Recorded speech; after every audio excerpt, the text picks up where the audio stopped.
some of the seasons like, Jill? Because you said that the village could get cut off. Yeah, we used to have some really bad winters, real blizzards, and all the villages were cut off. But we used to be round out there, especially because we used to fall back in it when it out by the house there, 4 or 5 foot deep, and of course Giggly Bottom and up Field Road, it was 5, 6, 7 foot deep because it used to blow across the fields. And when I was working in the dairy, one year we were cut off, and there was no way that the milk lorry used to come. Then it was in churns to get the milk, and so people from the village came up with their various pots and pans and jugs and bottles to get milk, and apart from that there were just gallons and gallons thrown away. And Colonel Palmer used to take his Land Rover and some of his men with shovels, and they used to go all across the fields to get bread from shepherds for the village, so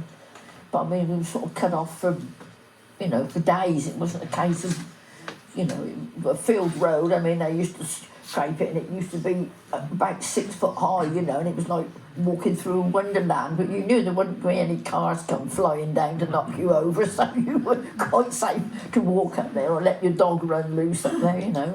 That's right. Well, in 1962 and 63, it started snowing on the 13th of December in 1962, and then it stopped for a day or two, and then on Boxing Day it became absolutely horrendous, and actually we were cut off for 3 months.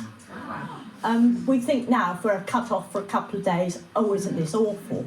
But without Colonel Palmer and the Browns, with their Land Rovers and tractors, we wouldn't have actually been able to get out of the village. I was then actually living in the old rectory at Lily, where David Gardner lives then, and they came and fetched me because we'd got a newborn baby down there that I had to get back to, and we ran out of central heating oil and had to keep the children by the drawing room fire, and it took Jimmy Bolton from the garage. He came and fetched me in his Land Rover, but we then had to hijack the Land Rover and take a trawler tractor that happened to be up in the field, which belonged to the Colonel, and it took us from being at home to Lily 3 hours to get there. And that went on for 3 months. So, if we have snow now and we think we're cut off for a day or two, well, just think about 3 months. You ain't seen nothing yet. No, but I had a friend, Ray and Margaret Smith, lived at Rowdown when they were first married, and Margaret worked in Newbury in a shoe shop.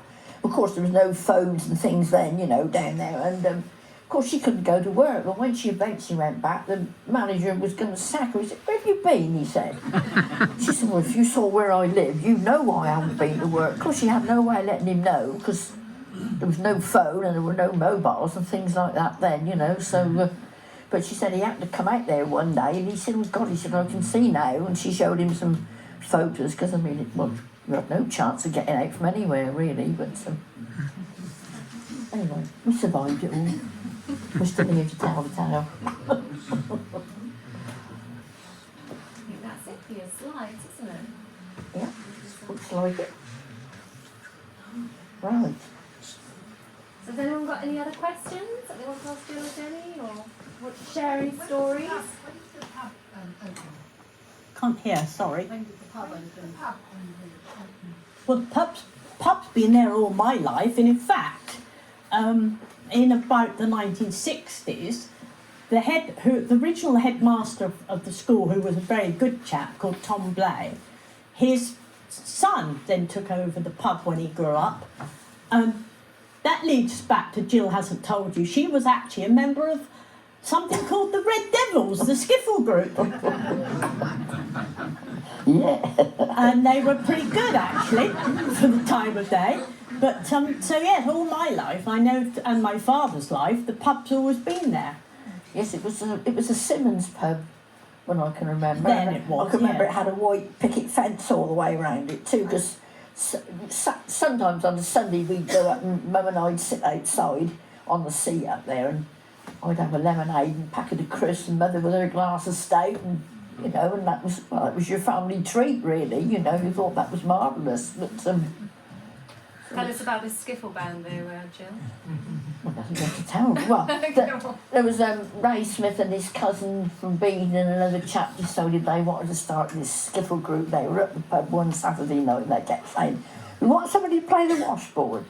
They asked 2 or 3, "Oh, no.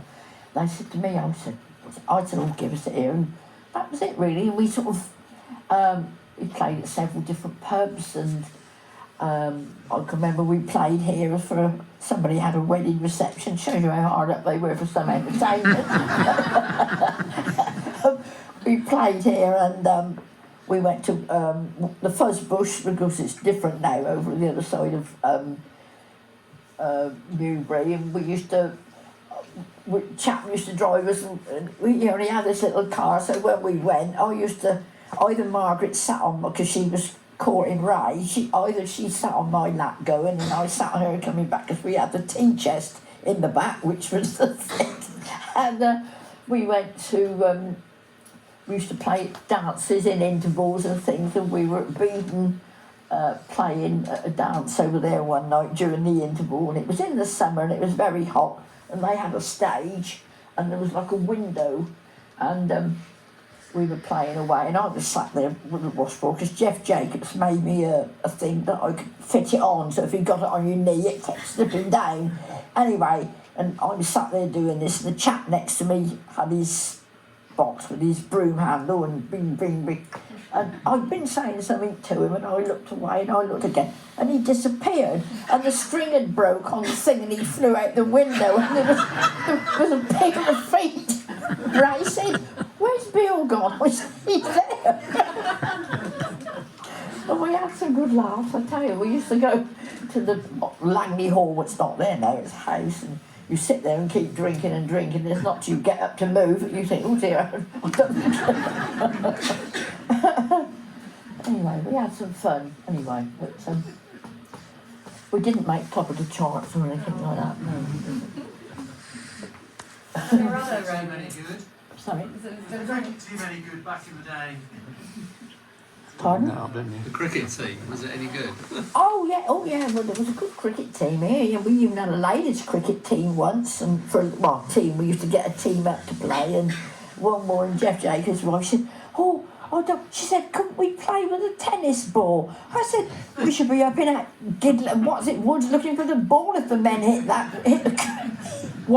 a tennis ball up in there." She, what are they? They used to have to play left-handed, the men had to hit left-handed.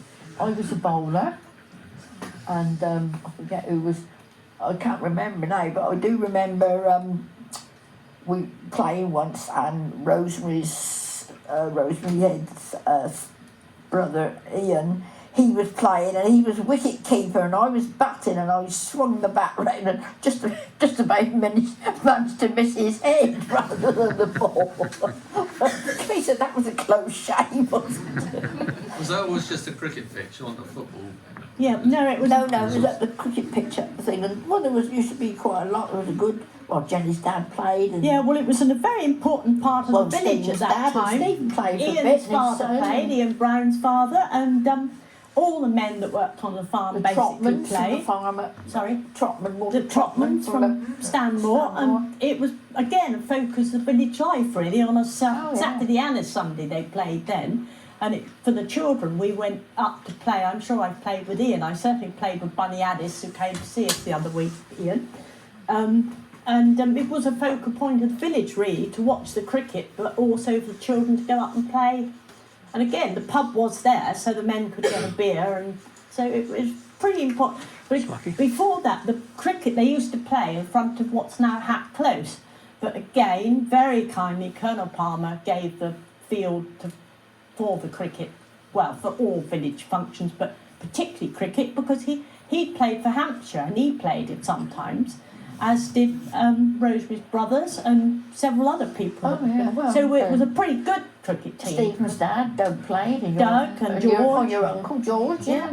So yeah, it was a very important part of the village. They always had a match every year from Cheveley, and it was sort of civil war, really.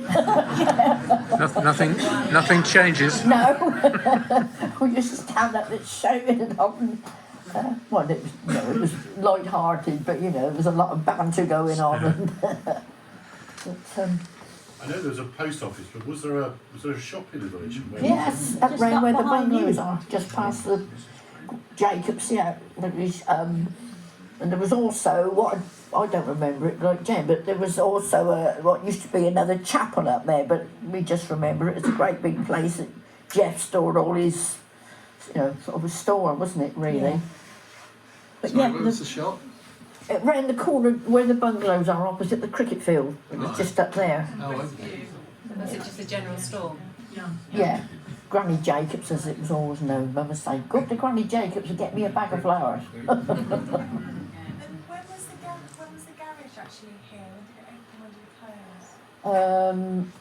Oh gosh, I can't remember. You weren't there, did you? I did, yeah.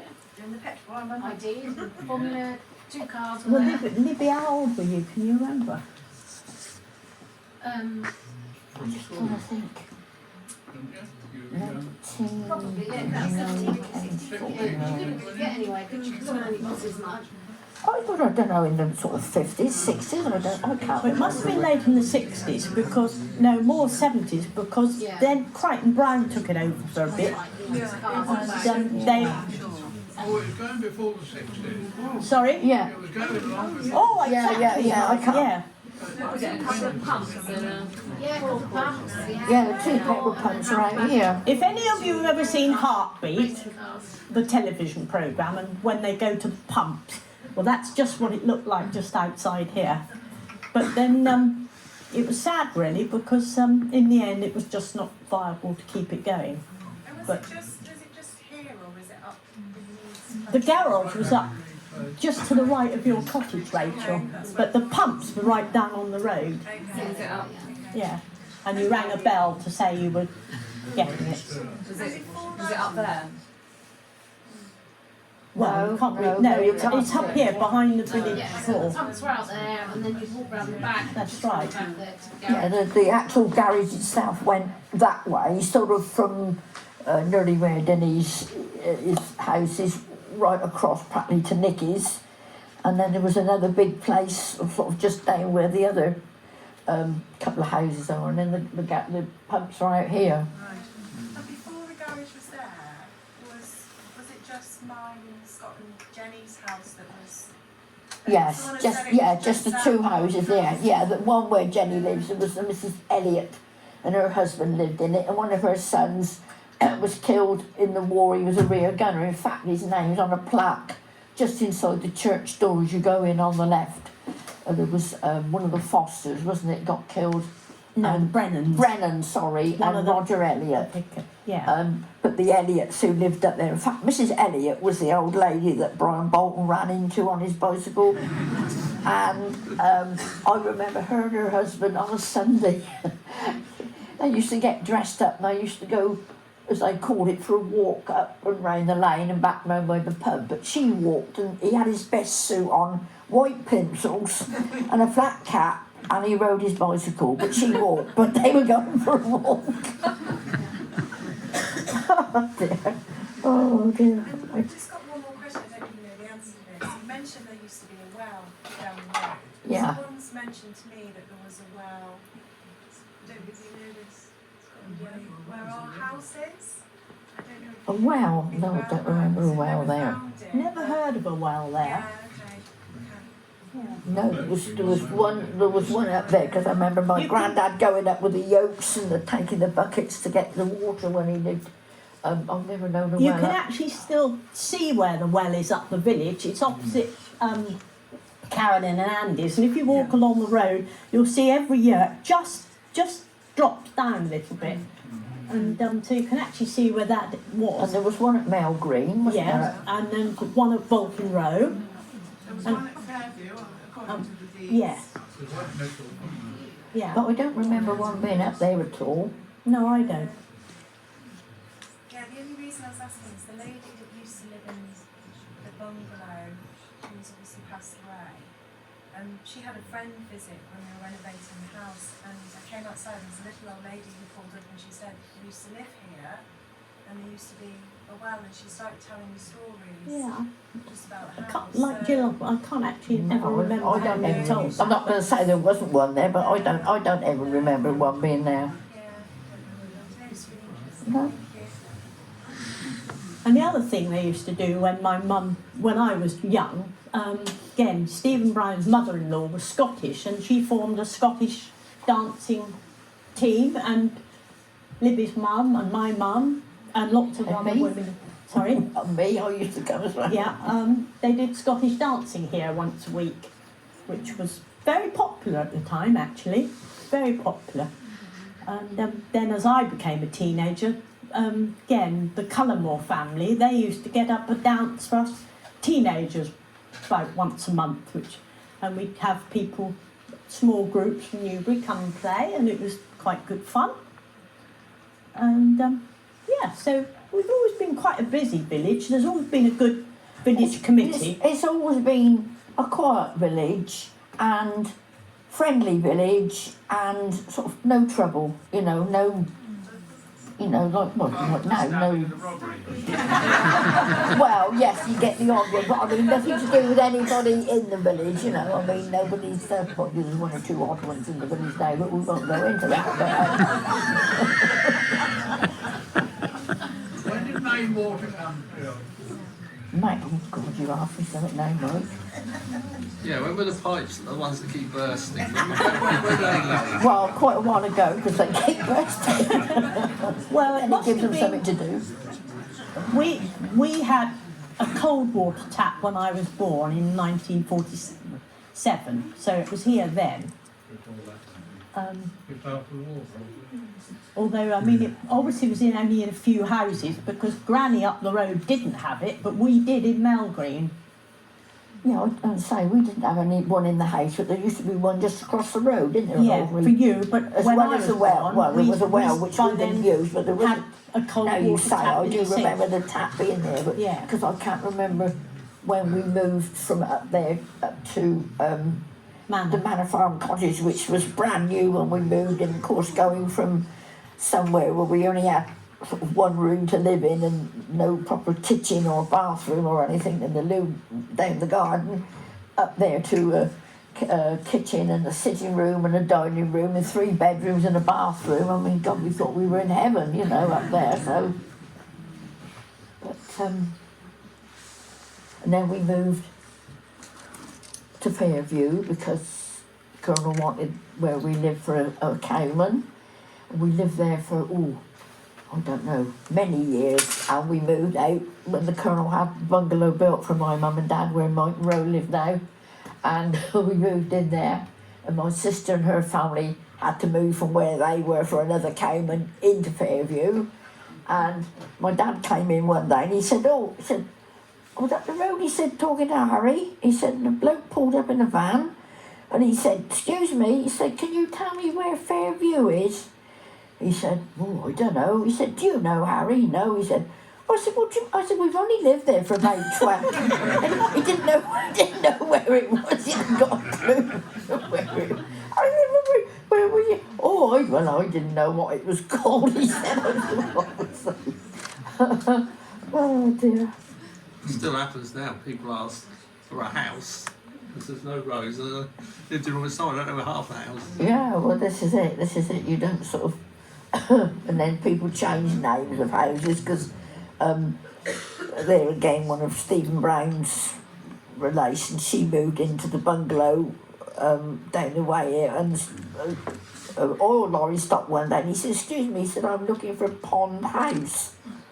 I said, don't remember any pond house round here. He said, he said the name, and I said, well, actually, it's a bungalow. I don't know why she called it Pond House, but I said, well, it's there. I said, but it's not a house, it's a bungalow. He said, all right, thank you. But it gets confusing when people do things like that. And could you remind us, because some of the people are new here, about Kathy and her honesty box with the dairy?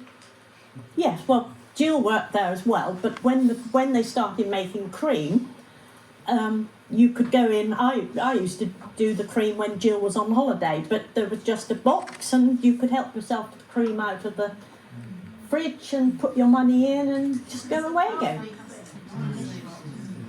Yeah. And then one story about another vicar who, on a Saturday, used to come visit him because he lived with his wife and her sister, and he loved watching the wrestling, and he wasn't allowed to watch it at home, so he used to go round to anybody he knew had the wrestling on a Saturday, come in and sit down, have a cup of tea and watch the wrestling. He was saying, I love it, but I'm not allowed to watch it at home, you know. Because my mother used to watch it to my annoyance. But anyway, whatever. Each to their own. Jenny, if we're on about vicar stories, what was the story about the vicar who was lived here in Chadderworth and used to get really drunk on his... Oh, on the horse, Sid Smart. Well, Ian could probably tell you more about that than I can. But now, he was a wonderful vicar, but he did like the booze a bit, and he'd go up to the Crab, well, which is now the Crab, but then the Blue Boar, and tie the horse up and have a good old sausage, but the horse knew the way home, so he got back all right. Yeah. I think one day he was up at the golf course or something, and he tied it up and the horse got loose and went home. Left him at the golf course. But no, he was a lovely man, actually. Who was the other chap you were talking about that was a bit of a drinker? Was it Butler or? Oh, So it was funny, was he? well, he didn't have a drink trouble, but they lived up in the house nearest to the forge. The three brothers, the Goodchilds, Fred, Edgar, and Bill. Bill was a gardener at the manor. Edgar, I think he was a roadman, used to go around with the road, council, I suppose. And I'm not quite sure what. He was sort of a valet, wasn't he, Fred? And the other two were very sort of a bit subdued. But Fred used to come up the pub for a drink, and he was always very jolly. And he'd go up, and if we went to another pub, he'd say, "Oh, I'd better have a drop of whiskey because I've got toothache." And he'd get the whiskey, and then somebody'd say, "How's the tooth? Oh, it'll be all right when I get home. I can take them out." He used to say. But he came one night, he'd been up to the pub and he must have fell over up the road there, and he was sitting up against the bank with his feet. And my aunt that lived in the village, who she was Irish, and her daughter had been down here to watch some dancing, because we used to come and watch some dancing. And there was a power strike, and electric all went off, so they had to finish the dance because they had electric guitars and what have you. And they're walking up the road, of course she hadn't got a torch. She tripped over something, and she grabbed her daughter. "Oh, Jesus, Mary, Moses!" She said they ran like the devil up the road. It was Fred's legs they'd fell over. He was sitting out on the road, but he was, he wasn't a nasty when he was drunk. He always used to say, "I love you all," and he used to say, "I'm going home now to see the kids. I left them playing with hundreds and thousands." He always used to say the same thing. But there was no malice in him. He was never sort of nasty or anything like that. But he was so funny. He his toothache. He always used to pull that one. He said, "I better have a lot of toothache." Anyway, that was it really. Going back to earlier, what were your school hours? When you used to go to school, did you Well, go in 9 till 3. Well, like half term, we had Friday afternoon and Monday, and that was it. There was no week off. You had about a day and a half. That was it, really. I can't remember how many what we had for summer holidays. Certainly wasn't 6 weeks or whatever it is they have now. Did you get time off for harvest? Pardon? Did you get time off for harvest? No. So it was all done by the farmers, it didn't need the kids? No, we just went.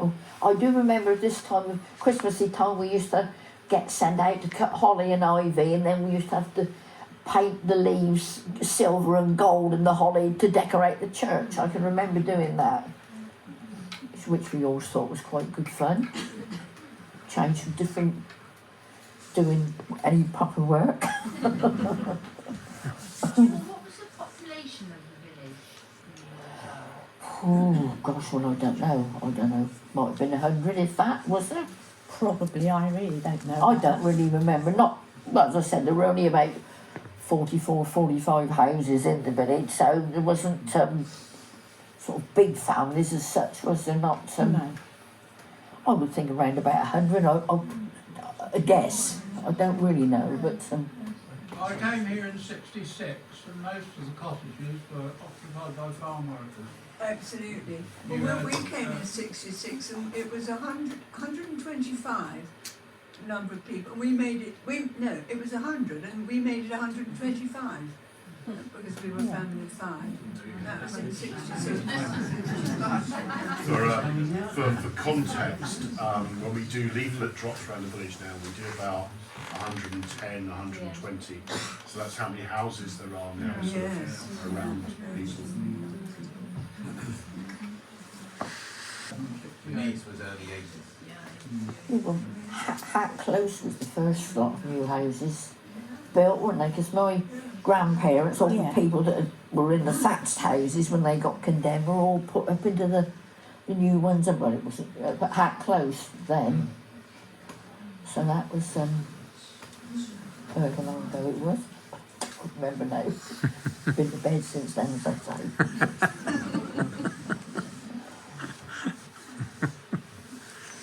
This hasn't been overdeveloped like a lot of the sort of small villages, you know, round about. They've been, so we haven't done too bad really. I was interested to see that there was so much in the way of farm buildings behind the cowshed, where I'm assuming is where great farm is now. Yeah. But it seems amazing to me that all those buildings have disappeared, which is now a cul-de-sac of 3 or 4 houses, which I live in one. What a shame. Yeah, that was all. There was a wall all up the road, and of course that was a huge place where all the cattle went in the winter time. You know, in there out the. Pardon?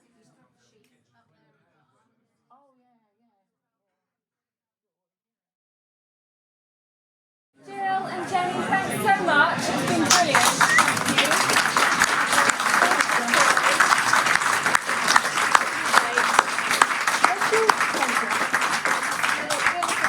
Thanks so much, because we really appreciated it. Oh, thank you very much. That's very kind of you. Oh, you shouldn't. Thank you so much. Thank you very much, everyone. It's been absolutely fantastic. So thanks, everyone. And I think Jenny and Jill are happy to take other questions if you just want to. Oh yes, we'll have a wander around because There'll be a small photographs fee on the back. Yes. So thanks everyone for coming. Brilliant.